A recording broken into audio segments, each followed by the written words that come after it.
Buenas noches, sean bienvenidos y bienvenidas a una nueva entrega de su programa Foro 506. Esta noche es para mí un honor, un placer. Realmente había esperado durante mucho tiempo poder tener al licenciado Eric Ulate Quesada como invitado a nuestro programa para discutir algo que a mí particularmente me apasiona. Cuando eh, cursé la primera parte de mi carrera, la hice en negocios y realmente no existe negocios sin consumidores, no existe ninguna posibilidad de crecimiento económico si no nos apoyamos en aquellos que son los que consumen nuestros productos, nuestros servicios. Y estamos en un mercado que se ha convertido un mercado que maltrata muchísimo al consumidor, de muy baja responsabilidad, y en este caso nuestro programa es un programa de análisis político. Entonces podemos ver que también las políticas públicas poco han contribuido para hacerle la vida más sencilla al consumidor. Don Eric, buenas noches, bienvenido, qué gusto tenerlo por acá. Buenas noches, no, más bien muchísimas gracias de verdad por la invitación. También muy buenas noches a todos los que nos siguen. Estamos a la orden. Gracias. Eh, Nada más para los que no conocen a don Eric, es abogado con una especialidad en derecho notarial y también en derecho registral. O sea, estamos exactamente en la cancha oficial para poder conversar todo lo que tiene que ver con su bolsillo, con su hogar, con su economía y también lo que nos ofrece el mercado y las reglas del juego entre ambos, consumidor y productor. Eh, Don Eric, yo quisiera una breve reseña, digamos, que usted nos explique un poquito cómo se conforma, qué es la Asociación de Consumidores, cuál es el alcance, las metas y la influencia que tiene, digamos, para darle esa protección al consumidor, cómo lo busca el consumidor y ante el gobierno y ante los oferentes de distintos productos y servicios, cómo funciona el encadenamiento. Sí, mira, básicamente Consumidores de Costa Rica nace hace aproximadamente 20 años de un grupo de estudio de los que en aquel momento estábamos todavía o recién salidos o todavía algunos estudiando en la Universidad de Costa Rica. Y básicamente nosotros, a partir de vamos a ver, de la implementación de la Ley de Promoción de Competencia y Defensa Efectiva del Consumidor, pues iniciamos un proceso de estudio de esta legislación que venía a cambiar la visión del Estado en el mercado. Pasamos de una visión de la ley 5665 totalmente intervencionista a un Estado que se retiraba de la actividad económica, que ya no regulaba la gran mayoría de los precios, que ya no intervenía tan activamente en la economía, que disminuía o diversificaba el papel del Ministerio de Economía, Industria y Comercio y que le daba más protagonismo a la sociedad civil, sobre todo a partir de la creación de dos comisiones, que es la Comisión para Promover la Competencia y la Comisión Nacional del Consumidor, donde se podían o se pueden todavía interponer denuncias a efectos de proteger nuestros derechos. Iniciamos como un grupo de estudio, sin embargo, analizando la realidad que atravesamos los consumidores, pues nos dimos cuenta que en realidad más allá de la reflexión teníamos que aportar un granito de arena más tangible a la realidad nacional y por eso nos conformamos como asociación hace ya 18 años y a partir de ahí pues tratamos de ofrecerle al consumidor vamos a ver, una forma diferente de trabajo. Hasta ese momento las organizaciones de consumidores que habían eran desarrolladas por gente con mucho interés, con unas grandes ganas de trabajar, pero que no se dedicaban a esto, sino que daban su tiempo libre, muchas veces con muy poca preparación desde el punto de vista académico, entonces su alcance era muy limitado. Nosotros nos propusimos ser un mecanismo de defensa profesional de los consumidores en donde pudiéramos aportar de verdad ideas al desarrollo de una nueva cultura de consumo y a partir de ahí pues empezamos a trabajar en diversos espacios públicos y privados en donde se tocan los derechos de los consumidores. Hoy podemos decir que formamos parte de una serie de comisiones tanto públicas como privadas, que nos permiten desarrollar nuestra actividad con un alcance mayor e incluso coordinando o discutiendo con el sector privado y con el gobierno distintos tipos de acciones. Comisión Técnica Consultiva del Valor Nutritivo de los Alimentos, que es un ente creado por decreto ejecutivo que es asesor del despacho del ministro de Salud en todo lo que es valor nutritivo de alimentos, en donde, por ejemplo, hoy se está negociando a nivel centroamericano el tema del etiquetado nutricional de alimentos. Somos miembros del Comité Nacional del Códex Alimentarios, somos miembros del Instituto de Normas Técnicas de Costa Rica. Ya yo tengo 19 años de ser miembro de la Junta Directiva del instituto. También somos miembros del Consejo Consultivo en Comercio Exterior, que también es creado por la Ley de Negociaciones Comerciales y es un ente asesor del Ministro de Comercio Exterior en la materia que tiene que ver cómics. Trabajamos también en la Comisión Asesora de Medios de Pago del Banco Central, en donde analizamos y recomendamos a la Junta Directiva del Banco Central todo lo que es la elaboración de la política pública en materia de cómo debe desarrollarse el mercado de tarjetas de crédito y débito de medios de pago en general en Costa Rica. Y aparte, pues realizamos una serie de estudios e investigaciones anualmente sobre diferentes temas en donde tratamos de incidir en las políticas públicas. Por ejemplo, hace algún tiempo hicimos un estudio en donde pues desarrollamos toda una actividad con profesionales muy calificados en materia de metalmecánica, donde logramos demostrar el peligro de los cilindros de aluminio en nuestro país. 500,000 cilindros de aluminio han sido sacados del mercado gracias a una decisión de ARECEP a partir del estudio realizado por consumidores de Costa Rica que demostró la peligrosidad de esto. Y sí, hemos hecho estudios en materia, por ejemplo, de artículos de limpieza, ahora que antitos de desatarse todo este asunto del COVID, donde demostramos problemas de efectividad en muchísimas marcas de desinfectantes, de cloros, entre otros. Hemos trabajado temas que tienen que ver con servicios públicos a través del tiempo. Incluso allá en el 2011 presentamos una rebaja en combustibles que representó 65,000 millones de colones de vuelta para los consumidores. Entonces ha sido un trabajo duro, cada vez más diversificado, pero bueno, tratamos por lo menos de aportar nuestro granito de arena ahí para que la gente pueda vivir un poquito mejor. Ahora, don Eric, vamos a recordar un caso, porque esto sería interminable, la cantidad de molestias, el sufrimiento, el calvario que pasan los consumidores en este país.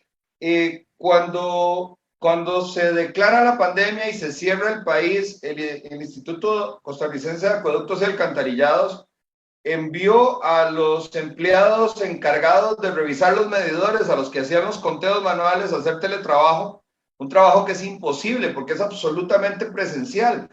Y empezaron a darse unos fenómenos de facturación en donde a una persona que, por ejemplo, un recibo usualmente llegaba de 15,000 colones, le llegó de 1,500,000, ¿verdad? Como si hubiera llenado, no sé, como 200 piscinas. Y entonces se sometía a algunas quejas ante la Contraloría de Servicios, pero yo le pregunto, ¿quién desde el gobierno, desde el Estado, protege al consumidor y cuál es la institución que debe proteger al consumidor del Estado? O sea, el Estado defendiendo al consumidor, pero también protegiéndolo del mismo Estado, porque en este caso hemos encontrado abusos flagrantes de parte de instituciones del Estado, de monopolios, donde no tenés una segunda opción de cambiarte de marca. O sea, en este caso es el AIA o es el AIA, y la solución que se le dio a muchos de los casos fue arreglos de pago, cuando evidentemente es algo absolutamente asimétrico e ilógico que una persona, una señora mayor, pase de 15,000 a 1,500,000, 400,000 o 600,000. Pregunta entonces, ¿quién protege al consumidor dentro del Estado y quién protege al consumidor del Estado y de este tipo de circunstancias que pasan? Miren, en realidad dentro del Estado nadie protege al consumidor. Eso es un hecho, nadie protege al consumidor dentro del Estado. ¿Quién debería proteger al consumidor del Estado? En principio, para eso existe la Defensoría de los Habitantes de la República, que si bien ha hecho pues un trabajo interesante en alguna medida, en materia de servicios públicos, lo cierto del caso es que también ha sido pues bastante ausente en ciertas situaciones, como por ejemplo la que usted describe de acueductos y alcantarillados. Nosotros empezamos a denunciar ese tipo de problemas prácticamente cuando se empezaron a dar las primeras quejas. Hasta 2 meses después, la Autoridad Reguladora de los Servicios Públicos reaccionó con un llamado ante acueductos. Nosotros vamos a ver, le advertimos a la ARECEP que ellos no tenían ni acueductos, ni la misma ARECEP la capacidad de atender la cantidad enorme de quejas que se estaban dando y que incluso el proceder de acueductos y alcantarillados atentaba contra los derechos de los consumidores. ¿Por qué? Porque si yo voy a reclamar una determinada suma que me están cobrando de manera absolutamente errónea, de nada sirve firmar un arreglo de pago, porque eso es reconocer la deuda. Claro. Y nosotros públicamente en diversos medios de comunicación le dijimos a los usuarios y a los consumidores, no es necesario que hagan arreglos de pago, planteen la queja y si en 10 días no se les responde, acudan ante la ARECEP. Así la ARECEP tarde lo que tarde en resolverlo. ¿Por qué? Porque sencillamente este tipo de quejas lo que provocan es que no se puede acortar el servicio hasta que las mismas no se hayan definido. Desgraciadamente, Acueductos y Alcantarillados sigue al día de hoy con problemas de facturación, si bien no es al mismo nivel de lo que teníamos al principio de la pandemia, todavía hay problemas, todavía nos llegan casos en donde se está cuestionando a Acueductos y Alcantarillados, pero en realidad durante esta administración lo que menos vimos fue un interés del gobierno de la República ni de Acueductos Alcantarillados de respetar como tal los derechos del consumidor. Incluso cuando empezamos a denunciar este tipo de situaciones, el presidente de la República, Carlos Alvarado Quesada, más bien le dio un espaldarazo a la entonces presidenta ejecutiva de Acueductos y Alcantarillados. Entonces, en realidad, pues no vemos, no hemos visto ni en la actual administración, ni en la anterior, ni en las anteriores, ningún tipo de simpatía por los derechos de la gente, sino más bien pareciera un interés de sacarle el dinero a la gente a como dé lugar. Y eso es, desgraciadamente, algo en lo cual la Defensoría de los Habitantes debería tener muchísima mayor participación, siendo contralor de la legalidad, en lugar de estarse preocupando por el color de los uniformes de los policías, que nos parece que no es algo que Pero sea. en todo caso no hay ninguna medida correctiva, no hay despidos, no hay... o No, sea, no. ¿en qué pararon esos casos? Están como congelados en el tiempo. Mire, la ARECEP ha venido poco a poco avanzando en la resolución de algunos de estos casos, en esto sí debemos ser claros, pero ciertamente tal y como se lo advertimos a este ente, el problema en acueductos y alcantarillados era tan grande que evidentemente sobrepasó la capacidad de ARECEP de resolver oportunamente estos casos. Lo único que en realidad de alguna manera representó un beneficio para la población es que al interponer la denuncia se congelaba, por decirlo de alguna manera, la posibilidad de corte del servicio hasta tanto la ARECEP no se pronunciara respecto de esto. Sin embargo, desgraciadamente no hemos visto que haya una solución real a este tipo de problemas de facturación, sobre todo en acueductos, en donde tampoco vemos pues una motivación muy grande para solucionar del todo algo que es básico en la prestación de un servicio público. Vamos a ver, una institución que ni siquiera puede cobrar bien los servicios que brinda, pues ya deja mucho que desear. Claro. Ahora, don Eric, la siguiente pregunta que le hago es muy jurídica, pero bueno, le cae muy bien en los regazos porque usted tiene el conocimiento de cómo opera todos estos mecanismos de oferta de servicios, pero también cómo se conecta o cómo se debe conectar esto con la institucionalidad del país. Recope, por ejemplo, es una empresa que podemos decir que no nos falla en el suministro. O sea, no hay quejas de que haya ausencia de producto. Tampoco nadie se queja de que el producto sea de mala calidad, es de buena calidad. Pero lo cierto es que la administración de Recope le dio vuelta al rótulo. Y entonces es una institución que hace lo que le da la gana y pareciera que todos los gobiernos hasta el día de hoy, no sabemos el gobierno nuevo, pero todos los gobiernos hasta el día de hoy le han dado una patente de corso para que haga todo, o sea, con todos los excesos. Recuerdo que en algún momento, porque hubo una denuncia en los medios de comunicación, les pararon una fiesta millonaria que querían hacer con vaqueros y con toro mecánico y demás. Pero le pregunto yo, ¿qué pasa con la Contraloría? ¿Y qué pasa con la ARECEP? O sea, ¿se vuelven estas instituciones otro feudo más?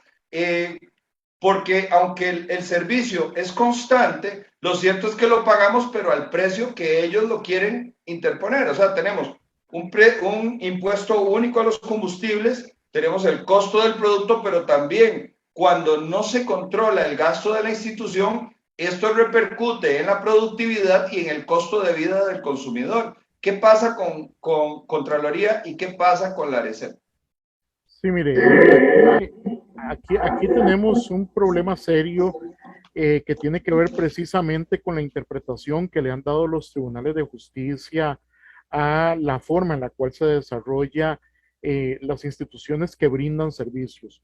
Efectivamente, tenemos una refinadora costarricense de petróleo con 12 años de no refinar, es decir, ni siquiera cumple con el papel que le da la ley como tal, y más bien ahora en campaña política lo que pudimos ver fue una serie de propuestas para más bien ampliar todo el ámbito de acción de Recope para darle el monopolio sobre también energías alternativas, gas natural, etcétera, lo cual obviamente es muy peligroso. Aquí es importante recordar que hay de parte del ente regulador algún tipo de responsabilidad, pero limitada respecto de la forma en la cual se calculan los precios. ¿A qué me refiero? Básicamente a que cuando en uso de la autoridad que la ley 7593 le da a la ARECEP, le indicó a Recope que no le iba a reconocer los gastos derivados de la convención colectiva porque nada tienen que ver con la prestación del servicio, se acudió por parte de la institución al Tribunal Contencioso Administrativo y el Tribunal Contencioso Administrativo le terminó dando la razón a Recope. Por lo tanto, obligó a la ARECEP a incorporar dentro de los gastos de fijación del precio de los combustibles temas que no tienen que ver nada con la prestación del servicio, como el aporte patronal que la institución da al Fondo de Ahorro de los Empleados. Resulta que el Fondo de Ahorro de los Empleados de Recope tiene un gran componente de aporte patronal, es decir, mucho del ahorro de los empleados de Recope no lo aportan ellos mismos, sino que lo aportamos todos nosotros por medio del precio de los combustibles a través de una convención colectiva que desgraciadamente, a pesar de que en su momento existió la voluntad política para quitar ese tipo de gastos dentro del reconocimiento del precio de los combustibles, pues al final de cuentas nuestros tribunales en una interpretación nos parece bastante errada, terminó, vamos a ver, dándole la razón a la institución y obligando a incorporar a Recope, a la ARECEP esos gastos de Recope. Sin embargo, debemos también ser claros en cuanto al precio de los combustibles y en general de los servicios públicos, hemos señalado una responsabilidad muy grande de la ARECEP. ¿Por qué? Básicamente porque la ARECEP se ha inventado algo que se llaman los modelos extraordinarios de fijación de precios. Existen dos tipos de modelos, el ordinario y el extraordinario. En los modelos ordinarios hay que revisar todo, todo el esquema de costos del prestador del servicio. ¿Ok? Entonces ahí podríamos saber efectivamente cuál es el costo real de quien brinda el servicio. Desgraciadamente, la ARECEP se inventó los modelos automáticos de fijación de precios o extraordinarios, que se volvieron lo más ordinario posible.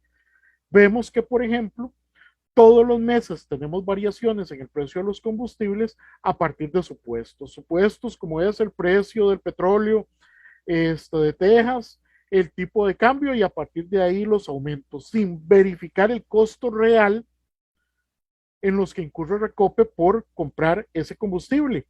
Recordemos que incluso a pesar de que las fórmulas están atadas a precios, a un precio específico que es el de Texas, nosotros no sabemos en dónde compró Recope esos combustibles terminados, cuánto le costaron, cuál fue su costo real.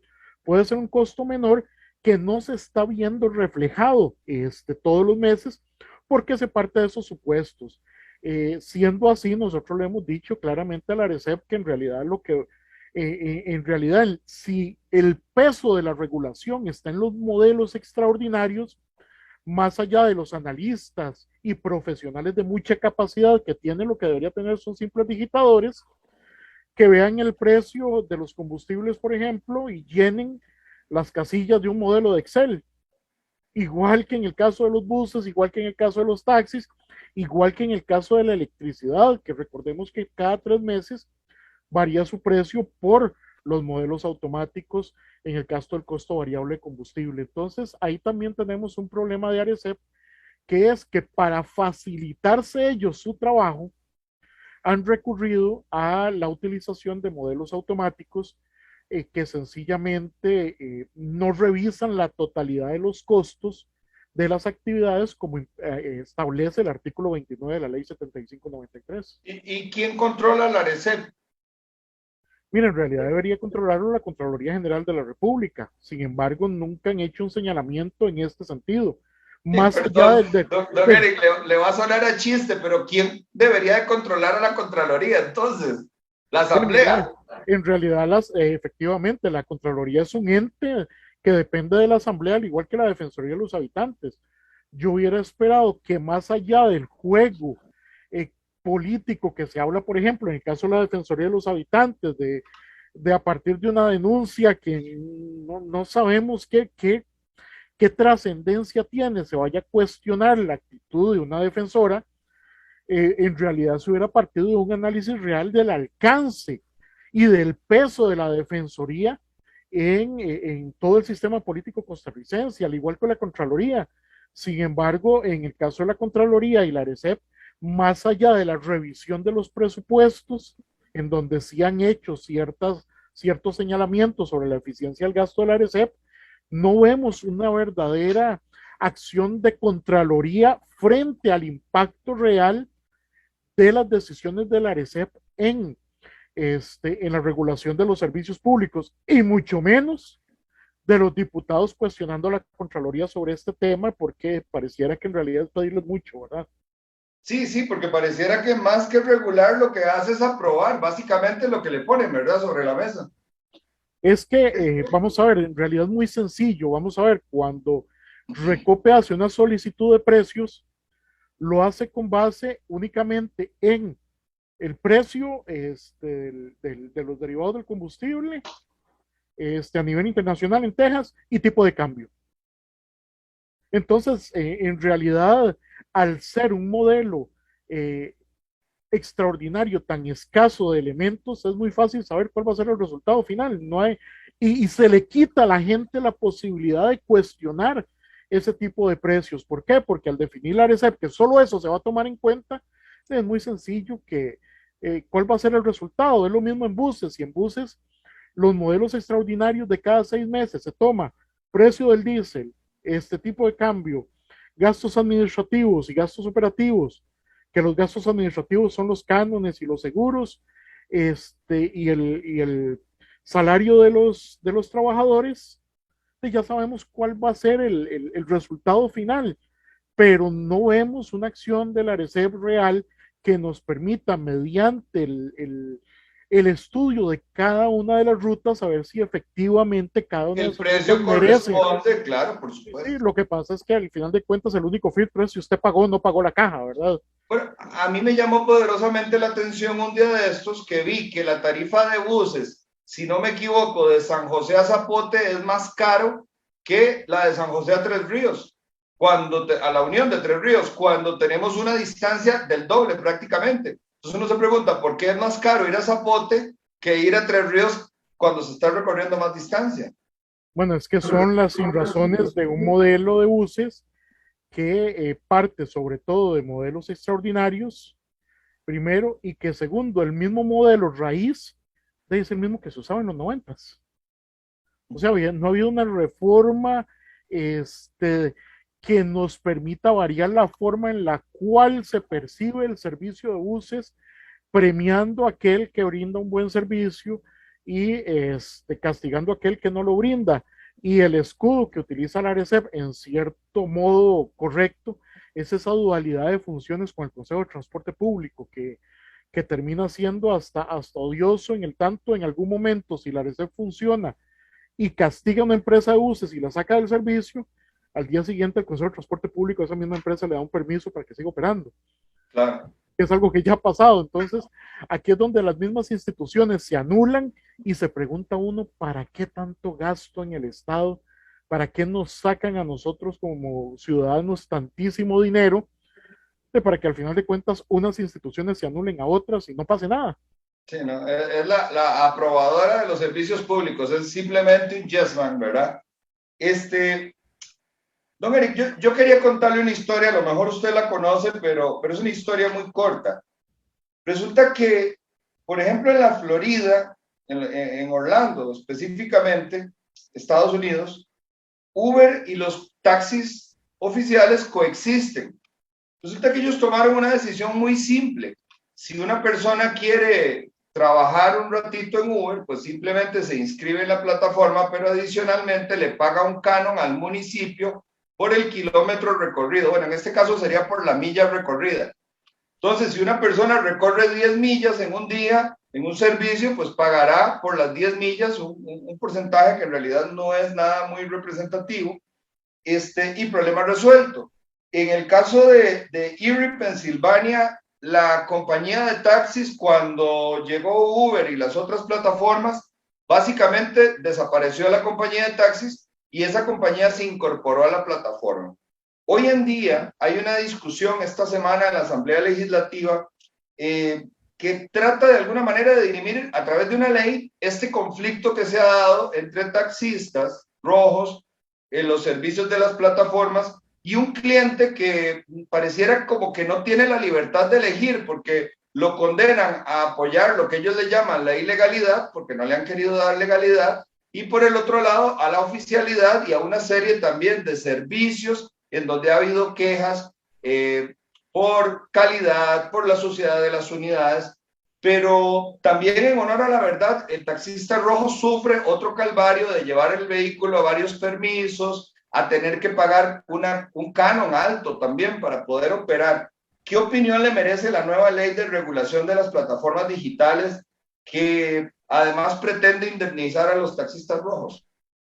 Mira, en realidad a nosotros nos preocupa mucho la discusión que ha tomado este tema. Nosotros hemos sido recibidos ya 2 veces por la Comisión de Asuntos Económicos, por la actual Comisión de Asuntos Económicos que ha venido discutiendo este tema y le hemos señalado que básicamente en lugar de tratar de taxificar los servicios de las plataformas, lo que deberíamos tratar es más bien de simplificar el servicio de taxis. ¿Ya? Dándole posibilidad, por ejemplo, de no tener que estar pagando cánones a la ARECEP, al Consejo de Transporte Público, dándole la posibilidad de no estar teniendo que ir a RITEVE 2 veces al año, y también incluso de darle más facilidades de acceso a los mismos taxistas al servicio. Aquí hay algo que hay que tomar en cuenta y que parte del derecho privado, y es el principio de autonomía de la voluntad. No existe o no hay, vamos a ver, todos nosotros, los ciudadanos, podemos hacer todo lo cual no esté expresamente prohibido por ley. ¿Ok? ¿Por qué hago referencia a este principio de autonomía de la voluntad? Porque erróneamente se ha venido a considerar el servicio a las plataformas como un servicio público y no es un servicio público, es un servicio privado. ¿Por qué es un servicio privado? Porque empezando yo tengo que ser parte de una comunidad digital, tengo que bajar la aplicación y tengo que ser parte de esa aplicación para poder parar un servicio. Le voy a poner mi caso particular. Por el teléfono que yo tengo, que es un Huawei, de los ya condenados a partir de todo el pleito con Trump, etcétera, sencillamente no puedo bajar Uber. ¿Por qué? Porque no está en la plataforma de Google y de los servicios normales. Entonces, no la puedo bajar. Por lo tanto, yo no puedo tomar un Uber. Ese es el principal ejemplo de por qué no es un servicio público. Si fuera un servicio público, no debería existir esa limitación para poder acceder al servicio. Entonces, tanto es así que hasta el momento, a 4 o 5 años de que ingresaron este tipo de plataformas al país, todavía no hay una sola sentencia judicial en firme que diga que los servicios de estas plataformas son ilegales. Lo han dicho autoridades administrativas en el Ministerio de Obras Públicas y Transportes y en la ARECEP, pero quien determina la legalidad o ilegalidad de un acto por el principio de división de poderes es el Poder Judicial.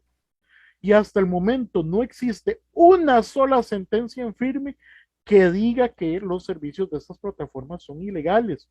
Incluso una acción de inconstitucionalidad que se dio hace 2, 3 años, claramente la Sala Constitucional indicó que no se refería directamente al servicio de Uber, que era el único que en aquel momento estaba. Por lo tanto, cuando nos hablan y nos amenazan a los usuarios o nos quieren asustar con el tema de la ilegalidad del servicio, lo que hay que preguntarse es cuál ilegalidad, dónde está la sentencia de los tribunales que dice que el servicio es ilegal. El Poder Ejecutivo no es el que determina la legalidad o ilegalidad de un acto. Por el otro lado, cuando se habla de una indemnización a los taxistas, sobre todo que tendría que correr de alguna manera por cuenta de lo que pagamos los usuarios, de aquí vamos a ver, la pregunta que yo me hago es, bueno, ¿dónde está la comprobación del daño? Una indemnización se da a partir de un daño que se le provoca a una persona. Bueno, ¿dónde está la comprobación del daño y la cuantificación de ese daño? Entonces, mientras eso objetivamente no exista, me preocupa mucho que haya diputados que hablen de una indemnización cuando ni siquiera se tiene claro el daño, el monto de ese daño, cómo se realizaría esa indemnización. Me preocupa muchísimo que haya intermediarios en esa indemnización que vayan a pescar de ahí. O sea, al final de cuentas, y de dónde va a salir el dinero, ¿verdad? En algún momento escuché un monto de 50 millones por concesionario. Bueno, ¿de dónde salen esos montos? ¿Cómo vamos a pagarlo los usuarios? Eh, Todo ese tipo de cosas nos Bueno, preocupan y por ¿cómo eso, y por eso, yo le agregaría al cómo y por qué vamos a pagarlo nosotros los usuarios? Porque entonces entiendo que le van a aumentar el precio de las tarifas de los servicios de las plataformas, es decir, le van a aumentar el pasaje, ¿verdad? El servicio al usuario para irle a pagar a los taxistas rojos. por eso aquí el tema es ¿por qué? Y si esa pregunta tiene una respuesta, bueno, el cuánto y el cómo, ¿verdad? Que es algo Claro. también que nos preocupa mucho porque estamos hablando de mucho dinero que estaría pasando de los usuarios a un sector que no sabemos cómo se irá a manejar. Entonces, esa es una discusión que por la prisa de salir de los actuales diputados, bueno, de los diputados del periodo 2018-2022, pues han dejado un proyecto que nosotros esperaríamos que sea desechado por los diputados del periodo 2022-2026 y que más bien se genere una discusión diferente. Es que incluso ahora me parece que se puede dar una discusión mucho más pausada del tema cuando ya vemos que incluso ya hay una mayor convivencia de todos estos servicios, cuando de alguna manera el mismo mercado ya se ha estabilizado y hay que reconocer que incluso muchísimos taxistas se han dedicado a mejorar el servicio ante la competencia. Así es. Entonces, me parece que más bien ahora es el momento de dar una discusión mucho más pausada y mucho más aterrizada de este tipo de temas y que les debería corresponder a los nuevos diputados, ¿verdad? Los que prácticamente están tomando posesión en este momento y no a la carrera lo que dejan los que salen, que es lo que nos preocupa precisamente por ser a la carrera. Claro. Pues para los que se conectaron un poquito tarde esta noche, compartimos de esta exquisita conversación con el licenciado Eric Ulate Quesada, presidente de la Asociación de Consumidores de Costa Rica, y aunque usted no se haya dado cuenta, ha sido un defensor de sus derechos como consumidor durante muchísimos años Por eso le agradecemos muchísimo, don Eric, y bueno, además Gracias. para nosotros era importante mostrarlo a nuestro público y que las personas entiendan que hay derechos y que realmente no están solos, ¿verdad? Todavía queda ponerle dientes a las leyes y queda todavía poder tener una mayor defensa, pero bueno, se está caminando en la dirección correcta. Aquí hay otro caso, don Eric, que yo quería discutir con usted, porque hoy no solamente me doy cuenta que usted es un abogado, sino que además es un muy buen abogado. Muchas Eh, gracias. por capricho, inclusive por un poco de ideología o por mucha ideología, el mercado de importación al aguacate mexicano se bloqueó en el gobierno de Luis Guillermo Solís. Yo tengo la perspicacia de que se quiso crear como un Conarroz, un cártel de productores de aguacate, de tal manera que se pudiera gobernar el precio y efectivamente el efecto que todos los costarricenses que amamos el aguacate hoy odiamos del gobierno de Guillermo Solís es que el aguacate pasó de 1.700 colones el kilo a 5.000. Es decir, se incrementó más de un 100% y lo peor, nos redujo la calidad del producto con tal de proteger a algunos productores y empresarios locales. Hoy, básicamente, ha salido una sentencia que se dice nos ha costado más de $600,000 en el litigio y una multa que posiblemente se aproxime a los $30 millones, pero no solo eso. Don Eric, pareciera que por medio de indemnizaciones y demandas que se van a dar contra el Estado de muchos importadores que quebraron sus negocios o que se vieron económicamente muy afectados, esta broma, digamos, proteccionismo y política de Luis Guillermo Solís, Francisco de Alanés y el ministro, que si no me equivoco fue Luis Felipe Arauz, del MAC, nos puede llegar a costar más de 300 millones de colones.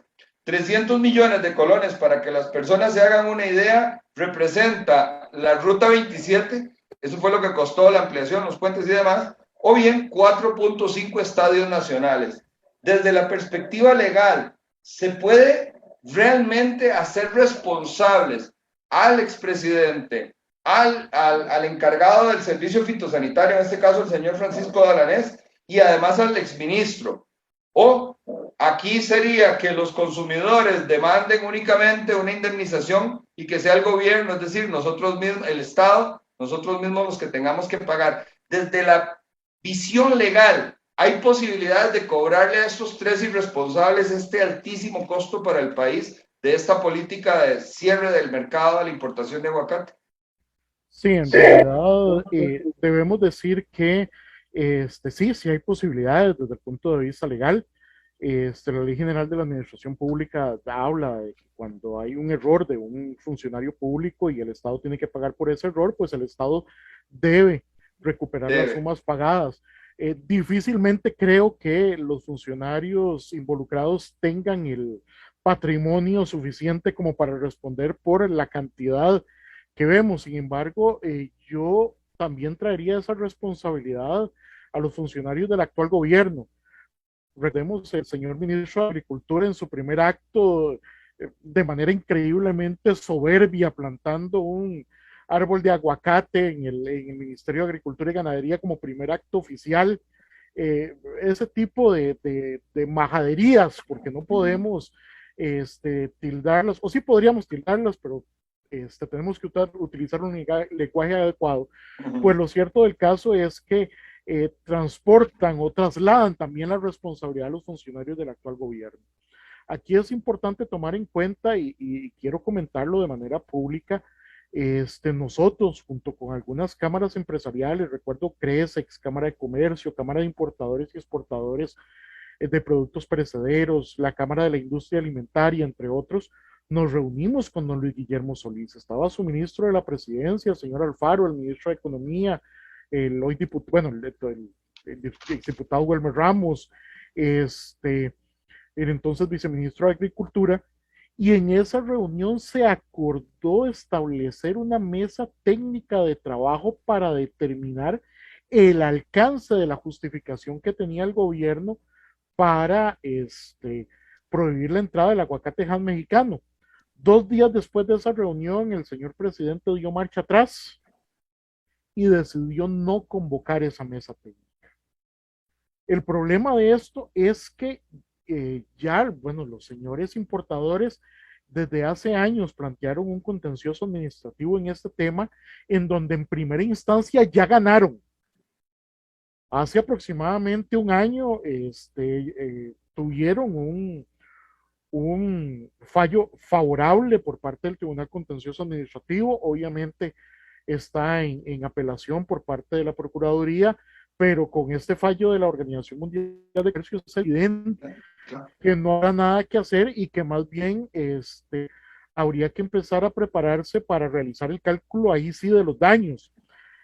A diferencia del caso que hablábamos anteriormente de los taxistas, en este caso ya existe no solo una sentencia de primera instancia donde se determina que efectivamente hubo un daño a los importadores, sino que ya estamos hablando de un comité de expertos a nivel internacional en un órgano al cual pertenecemos, como la Organización Mundial de Comercio, que indica que la medida no tenía el suficiente sustento científico. Por lo tanto, es evidente que vamos a tener que pagar como país una suma importante e incluso se plantearía la misma posibilidad para los exportadores mexicanos que puedan acudir a nuestros tribunales a hacer el mismo reclamo. Entonces, una medida como estas que ya nos ha salido caro a los consumidores, no solo en términos de precio, sino en términos de calidad de producto, nos va a salir como ciudadanos todavía más caro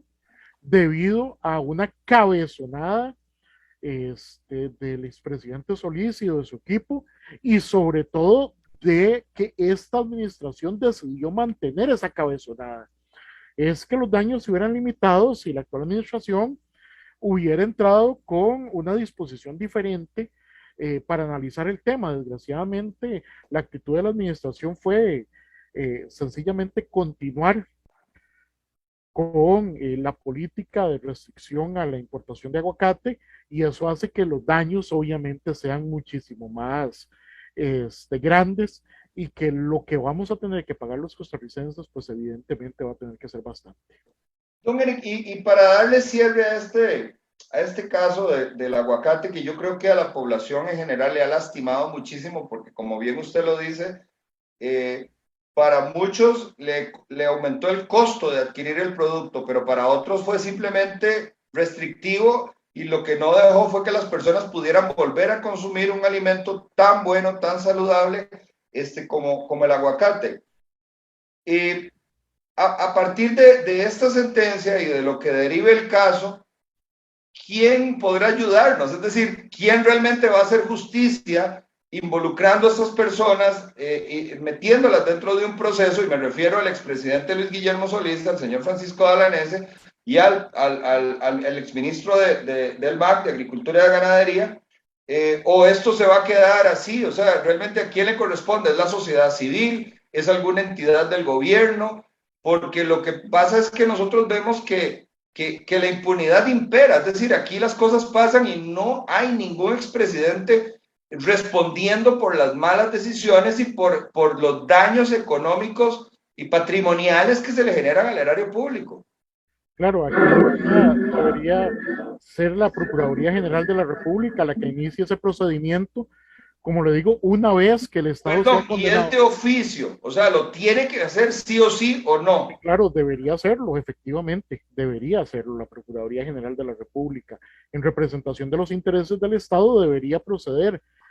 Reitero, es que aquí no es señalar únicamente a los funcionarios de la administración pasada, es también señalar a los funcionarios del actual que mantuvieron esa medida, que son igualmente responsables de esos daños por haber continuado con la medida, e incluso por ese tipo de simbolismos como el que me refería anteriormente del señor ministro de Agricultura, de llegar y plantar un aguacate en abierto desafío a la legalidad y a la conveniencia de la población. Entonces, debería ser la Procuraduría la que, a partir de un estudio legal de las responsabilidades en el proceso de toma de decisión de los diferentes funcionarios públicos de la anterior administración y esta, pues acuda en defensa de los intereses del Estado a plantear un proceso que le permita, aunque sea recuperar algunos de estos dineros que vamos a tener que pagar todos los costarricenses. Y no solo eso, sino incluso establecer si existe eventualmente algún otro tipo de acción desde el punto de vista legal que se pueda establecer. Para agregarle, como dicen, chile a la herida, limón a la herida, tenemos todos aquella imagen mental del ministro Herrera también con una bolsa de aguacates yendo a humillar a los empleados de un Subway, ¿verdad? Sí, no, ese tipo de payasadas son las que efectivamente que hacen que exista una responsabilidad legal para todo ese tipo de funcionarios que, reitero, deberían efectivamente pagar por decisiones erróneas que se tomaron en aquel momento, pero ante todo, y dado que ha sido claro por este panel de expertos de la Organización Mundial de Comercio, que no existió suficiente evidencia científica, pues que nos digan cuáles fueron los verdaderos motivos para impedir la importación del aguacate Hass, porque aquí hay un daño del cual no hemos conversado y que no tiene que ver directamente con los consumidores, pero bueno, uno de los principales activos que todos nosotros tenemos es nuestro nombre. Al final de cuentas, más allá de lo que poseamos o de los títulos que tengamos, etcétera, el nombre de cada uno de nosotros viene siendo, me parece, un activo de lo más importante de cada uno. Y al final de cuentas, el nombre de Costa Rica quedó manchado. Quedó manchado a nivel internacional al ser la primera vez desde el punto de vista del comercio internacional que Costa Rica es llevada ante un panel de expertos y se le dice desde el punto de vista internacional, usted violentó la legislación internacional. Y vamos a ver, esa mancha en el nombre de Costa Rica me parece que también es algo que nos debe llamar la atención para exigirle a nuestros gobernantes que no pongan en juego el nombre de nuestro país de manera tan alegre como se puso en este caso. Claro. Eh, Este es un tema interesante, don Eric. Yo creo que es una pregunta que le va a dar trabajo, le va a dar un ejercicio mental. Vamos a ver. Nosotros hemos a través de las décadas, la ideología, los partidos políticos en ejercicio de gobierno, creado un tipo de feudos, de grupos con protecciones arancelarias. Estuvo aquella ley que en algún momento parecía muy buena, que era la ley de la sustitución a las importaciones, que premiaba a aquel industrial que llegara al país. Entonces, cuando venían y montaban un negocio, se ponía una barrera arancelaria muy alta, de tal manera que él tuviera el incentivo de poder vender en el mercado local con ese premio, digamos. Pero luego conforme Costa Rica se fue internacionalizando, eso justamente es una mala práctica ante la Organización Mundial del Comercio.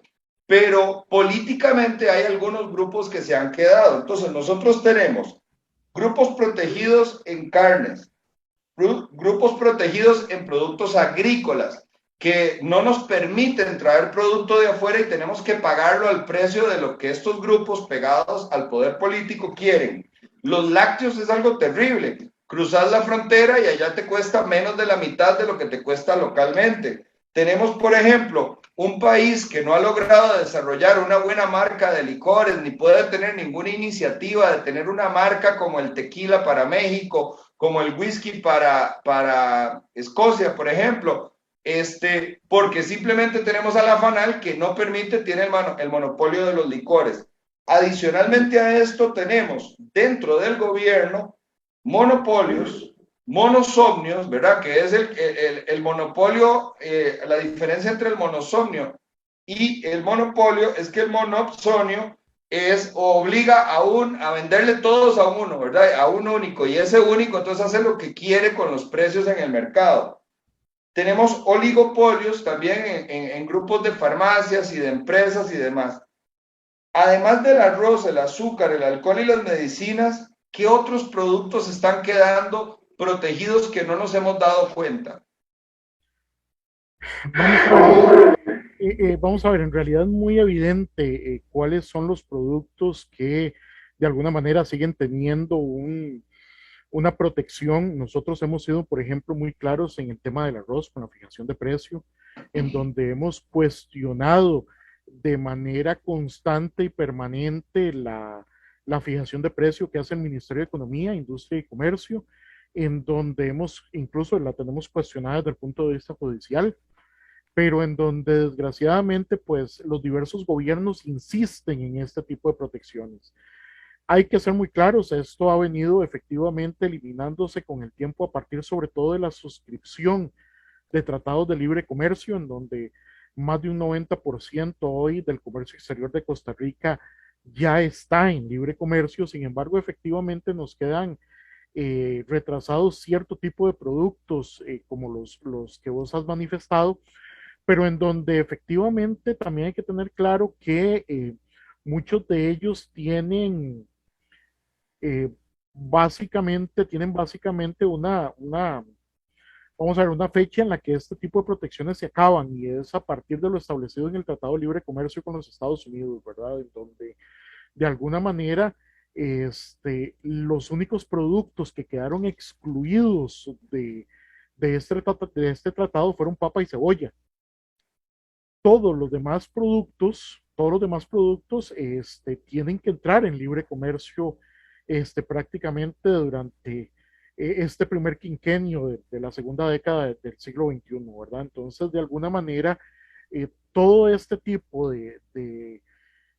vamos a ver, de empresas protegidas tienen que adoptar medidas para seguir fidelizando a los consumidores, sobre todo con el tema de precio, porque evidentemente si algo se logró con la adopción del Tratado de Libre Comercio con los Estados Unidos fue ponerle fecha de caducidad a todo ese tipo de protecciones, sobre todo arancelarias, que todavía siguen siendo pues relativamente altas, pero que tienen fecha de caducidad. Entonces, de una u otra manera, esas protecciones que todavía arrastramos de la política desarrollista de los 60, 70, pues ya tienen que irse acabando y estas empresas pues han tenido que venir evolucionando de una u otra manera para competir en los mercados.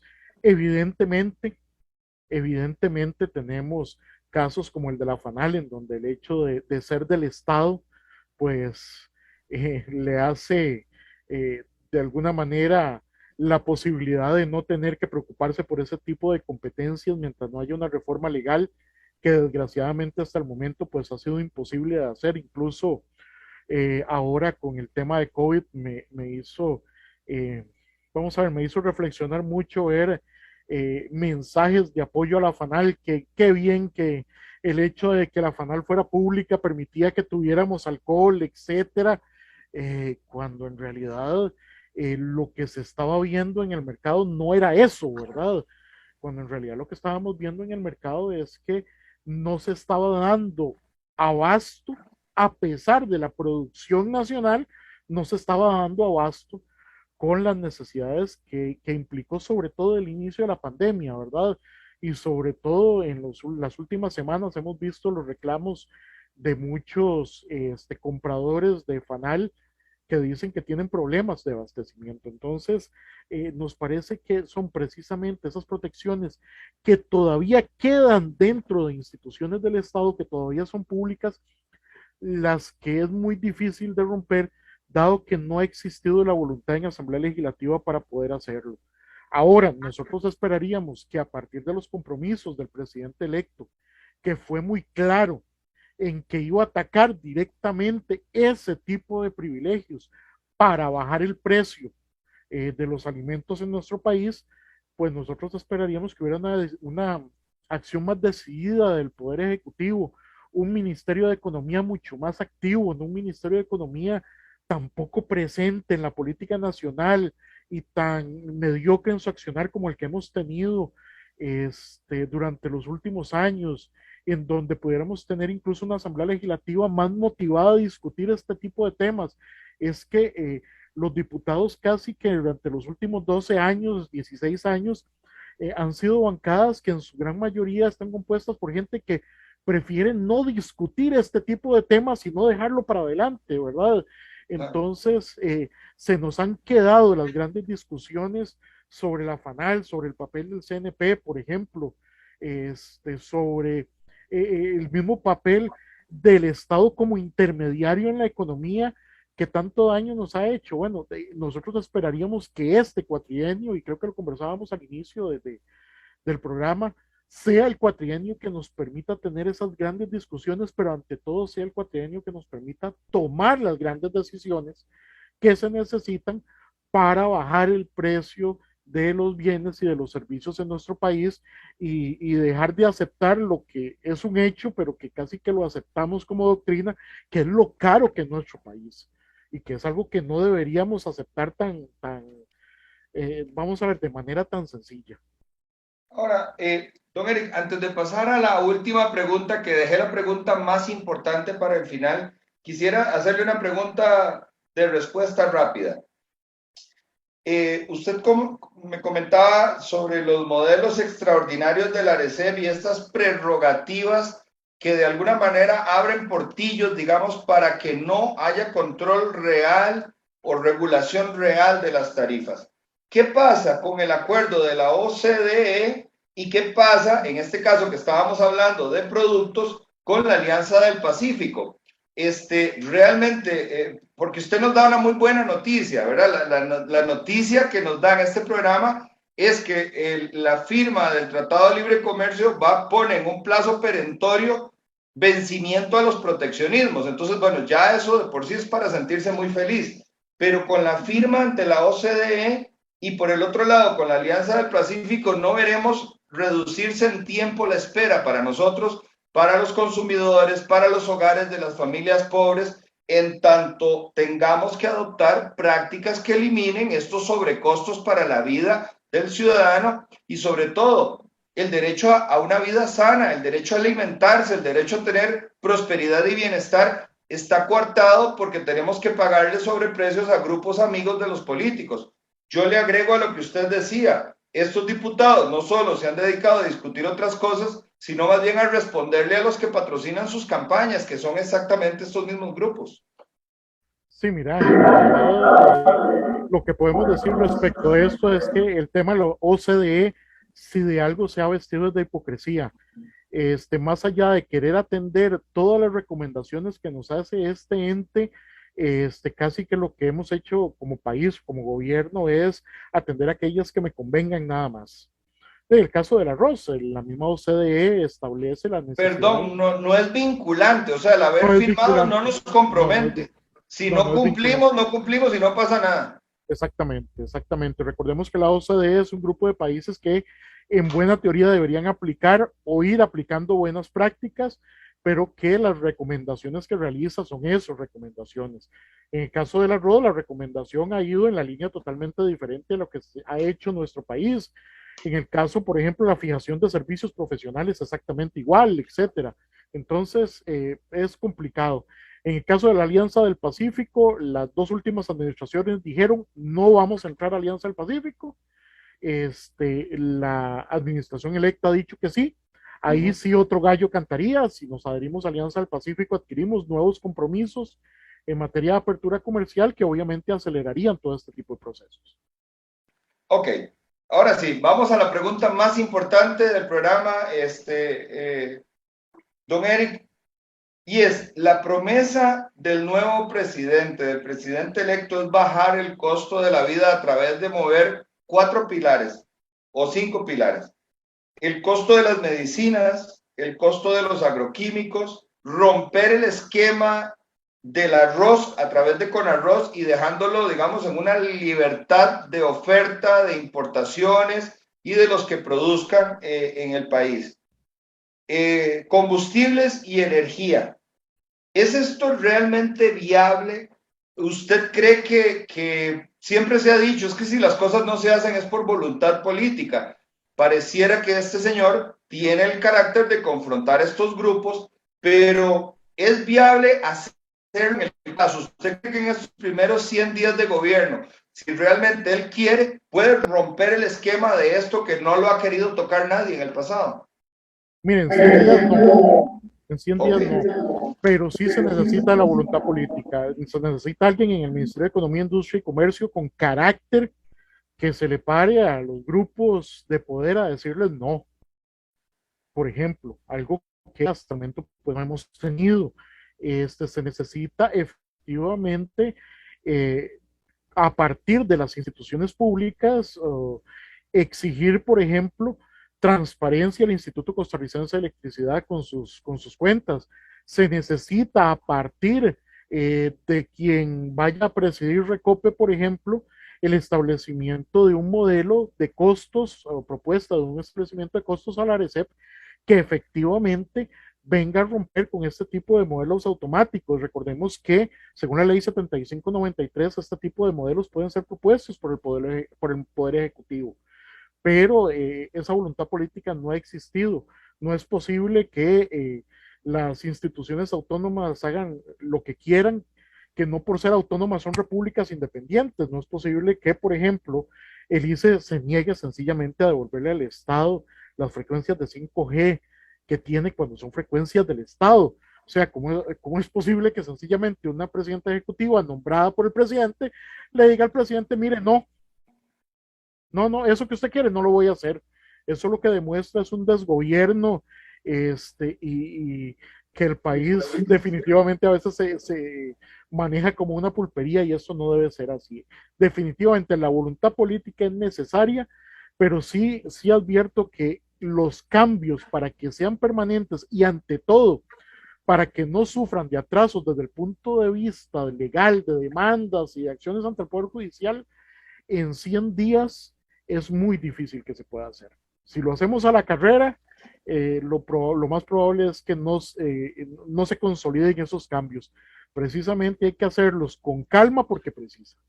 Y en el caso de las medicinas y los agroquímicos, que Eso todavía sí esto tiene, es, es una figura un poco más extraña porque son empresas privadas que a través de trabas del sistema, por ejemplo, el Ministerio de Salud que emite permisos, o creo que el otro tiene que ver con permisos del MAC y de ambientales, en el caso de los agroquímicos, será tan fácil como simplemente decir medicamentos aprobados por FDA pasan directo y el ministerio se quita ese eslabón, digamos, y en el caso de los agroquímicos igual, alguna ente internacional de certificación como para quitar la traba y hacer que puedan venir mejores moléculas de precios menores que favorezcan y que reduzcan el costo del producto y por el otro lado protejan el medio ambiente. sí, claro, ahí definitivamente se necesita una acción directa contra lo que se llama el poder burocrático, ¿verdad? O sea, al final de cuentas, en el tanto los jerarcas de las instituciones tengan claro que esta es la vía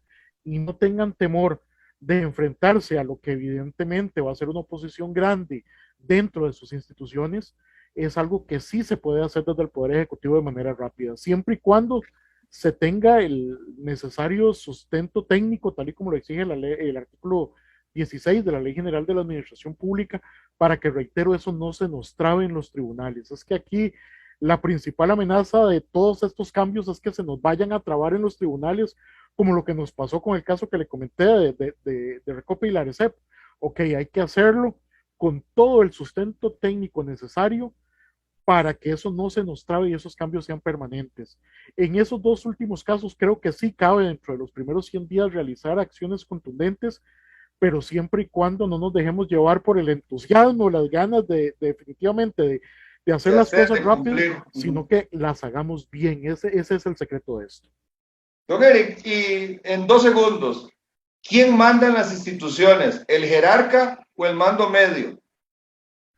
Mira, en muchas ocasiones es el bando medio, en muchas ocasiones es un caos, mucho depende del mismo jerarca. Desgraciadamente, a veces vemos que los jerarcas no se empoderan de sus puestos o pretenden ser llevados por la marea de la cotidianidad y ese es el principal problema de nuestra clase política, que como dice un amigo mío, muchas veces se ha dedicado a dejar de pensar y lo que hace es sencillamente administrar el país, pero ya no estamos para administradores, estamos para verdaderos estadistas. Totalmente de acuerdo, don Eric, muchísimas gracias. Usted no sabe qué honor tan grande para mí es poder conversar con usted, compartir con usted, y siempre que lo he visto en entrevistas muy cortitas, entonces no se le puede sacar todo el provecho, que yo me siento súper afortunado de haberlo sacado esta noche con usted. De verdad que muchas gracias de todo corazón. No, no, las gracias a vos, de verdad, por la oportunidad y también pues a todos los que nos siguen en la transmisión. Quedamos a la orden. Yo le envío un saludo muy afectuoso a sus alumnos, que se sientan muy orgullosos de tener un profesor como usted. Ojalá que vean el programa completo, porque de aquí les vamos a hacer un quiz. Ah, perfecto, perfecto, muchas gracias. Muchísimas gracias, y sobre todo muchísimas gracias a usted, que tan amablemente cada domingo, cada entrega nos permite entrar en su hogar. Les recordamos que todos los miércoles tenemos un programa del Soberano, en el cual usted puede, a través de una llave electrónica, entrar al programa, dar su opinión, conversar con los expertos que tenemos invitados, y pues los esperamos por acá. Si el programa le ha gustado, por favor compártelo, y no se le olvide darle seguir a la página. Muchísimas gracias y buenas noches. Buenas noches, don Eric.